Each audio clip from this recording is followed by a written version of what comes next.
A very common issue that people are faced with is trying to keep the dog out of certain areas in the house. Here's Stanley. He's a great Wheaten Terrier. However, he loves nothing more than to get under people's feet in the kitchen, especially when you're trying to make the dinner. Here I'm going to demonstrate to you a very simple way of showing your dog exactly where it is and where it isn't allowed. To Stanley's owners, it seems like either he doesn't know exactly where he's allowed or he doesn't care. I'd suggest it actually is a little bit of both. So if this is the line where you don't want the dog to go into the kitchen, the dog can't really see exactly where it is. We have it in our own minds as to where we think it is. But to make it really clear to the dog, all we're going to do is put down some sticky tape. It's crucial that there's a very obvious line for your dog, such as a change in the floor surface from wood to carpet. If there isn't, you need to make a clear dividing line using tape. Don't worry, it doesn't have to be forever. All we're going to do is kind of encourage him to come in.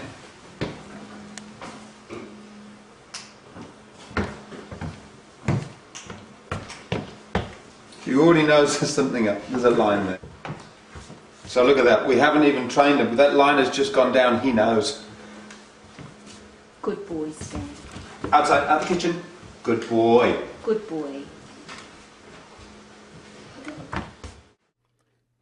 Here I'm demonstrating how clear the message is to Stanley. I'm dropping some food on the floor and he still doesn't come in.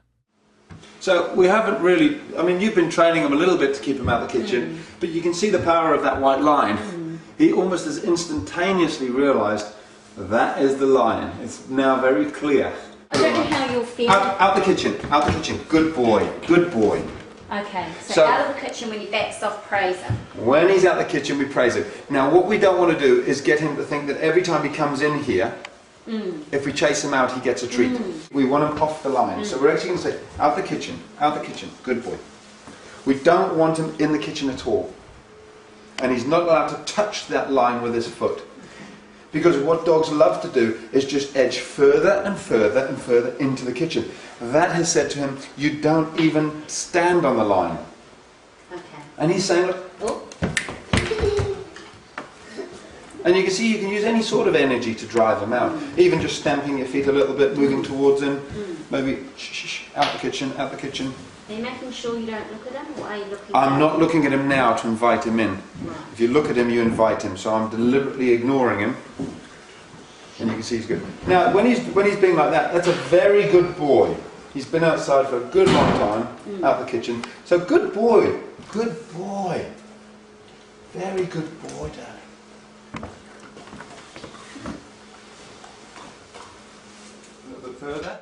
Using this calm, consistent method, it'll take only a little time before your dog, like Stanley, will get the message and understand which side of the line that he's allowed on. As with any training, it'll have maximum effect only if your dog listens to you because you're the pack leader and you've already implemented the 5 golden rules that are shown in the first section of the members site. If you aren't a member yet, then hopefully this will give you a clearer idea of how to communicate to your dog and how willing they are to listen to you when they respect all your decisions.